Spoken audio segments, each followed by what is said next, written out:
Assalamualaikum warahmatullahi wabarakatuh. Perkenalkan, nama saya Endah Rizky dari Pendidikan Biologi 4. Di sini saya akan mempresentasikan hasil dari makalah kelompok 2. Di sini saya membahas tentang air dan peranan bagi tumbuhan. Nah, di sini saya menjelaskan mengenai ionisasi air dan skala pH.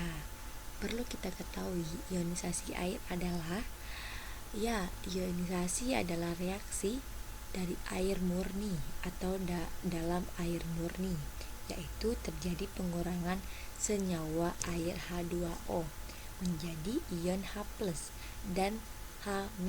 Nah, tingkat penguraian suatu senyawa tergantung dari derajat ionisasi. Derajat ionisasi juga dapat menentukan kuat tidaknya keelektrolitan suatu senyawa. Air atau H2O pada dasarnya mengandung banyak mineral seperti ada Ca, Mg, Na, K, Cl, S, dan P. Nah, mineral-mineral ini berada dalam keadaan ionik yang digabung dengan unsur-unsur lain. Sebagian besar air dengan molekul H2O akan terpisah membentuk H+ dan OH-. Nah, masing-masing dari pergabungan dengan mineral lain membentuk senyawa HCl, NaCl, CaOH, dan KOH, dan sebagainya.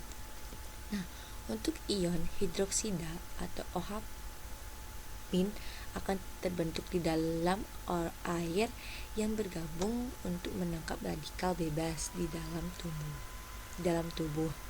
Nah, yang dapat mengurangi penumpukan sisa asam di dalam tubuh ini adalah jumlah ion H+ dan ion OH- dapat diukur dengan pH.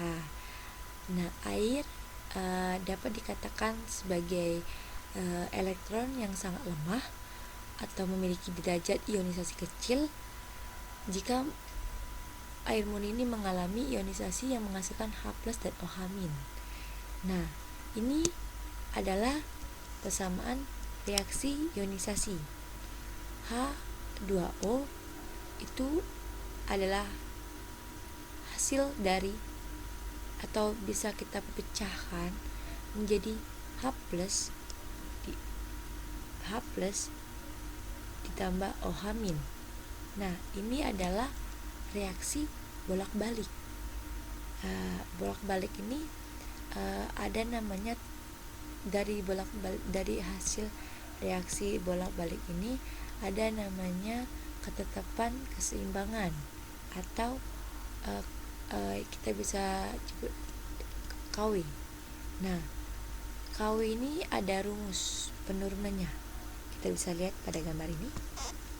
Nah, di sini ada K sama dengan OH+ dan OH- per H2O. Bisa kita turunkan menjadi H2O sama dengan H+ dan OH-.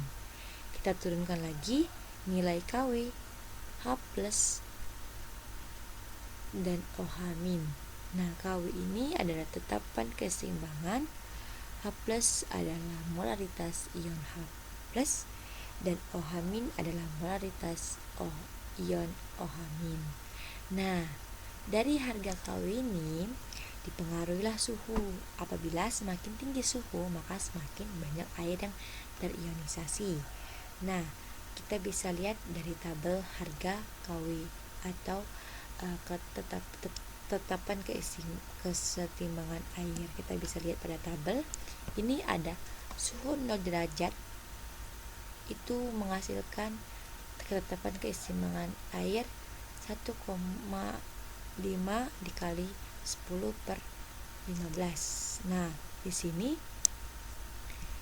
sampai ke suhu 100 yang ketetapan keseimbangannya adalah 5,5 dikali 10 pangkat min 15.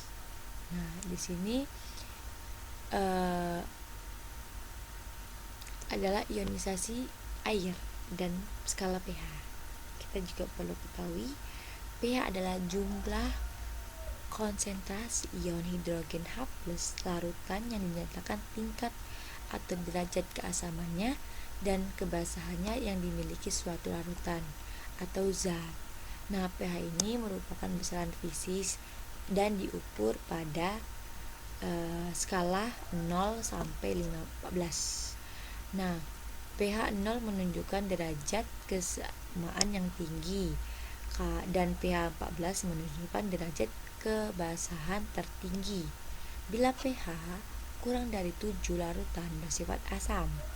Jika pH lebih besar dibanding 7, itu larutan bersifat basa. Dan kalau pH alkalitas pH sama dengan 7 itu larutan bersifat netral. Umumnya dalam pengukuran pH indikator sederhana ini yang digunakan menggunakan kertas lakmus. Nah, kita bisa lihat pada gambar ini yang berwarna-warni ini adalah kertas lakmus yang berubah menjadi merah bila keasamannya tinggi dan biru bila keasamannya rendah. Indikator ini dapat menggunakan fakta bahwa warna berubah dengan pH untuk mengukur pH.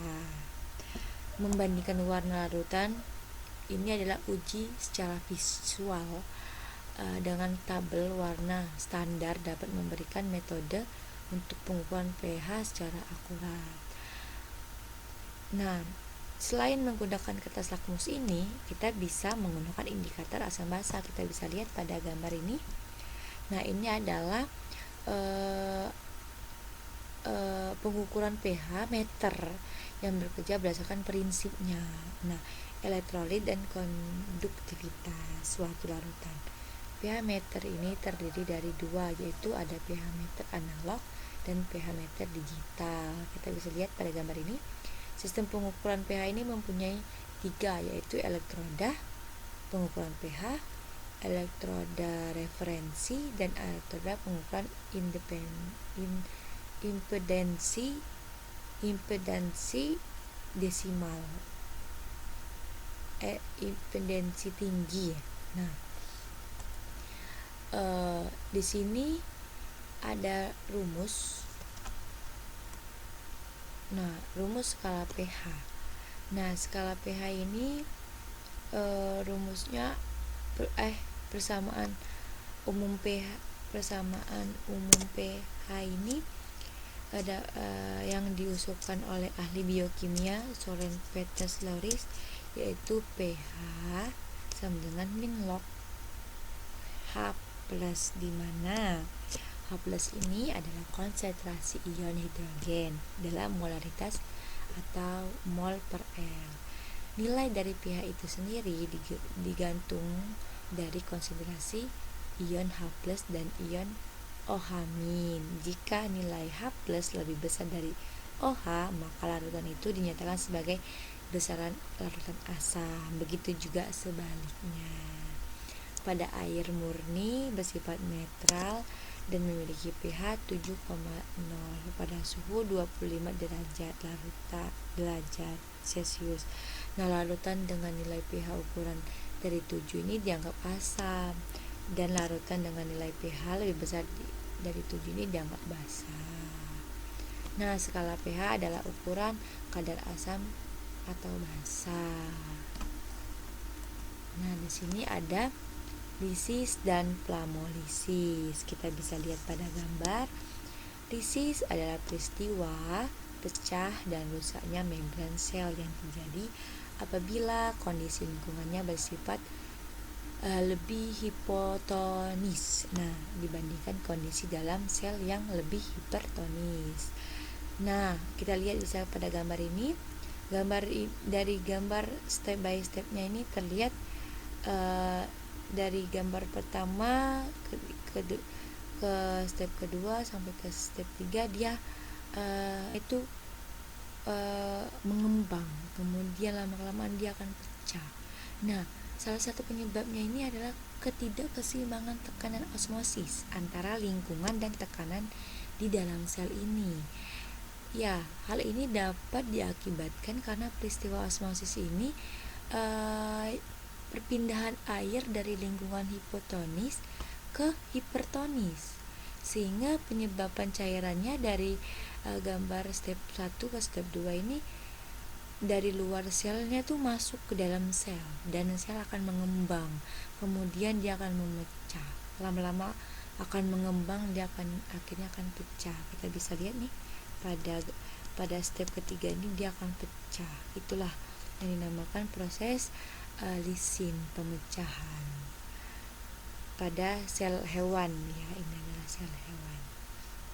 Nah, sebelahnya kita bisa lihat pada gambar sebelah ini adalah gambar proses plasmolisis. Nah, plasmolisis ini adalah suatu proses lepasnya plasmolisis dari dinding sel yang diakibatkan keluarnya sebagian air dari vakuola. Nah, proses peristiwa lepasnya membran plasma ini dari dinding sel ini disebut plasmolisis. Terjadi jika sel tumbuhan ini diletakkan di larutan garam yang terkonsentrasi atau terhipertonik, sel tumbuhan akan kehilangan air dan juga tekanan turgor. Nah, itulah dia akan menyebabkan sel tumbuhan lemah dan sel kehilangan air lebih banyak.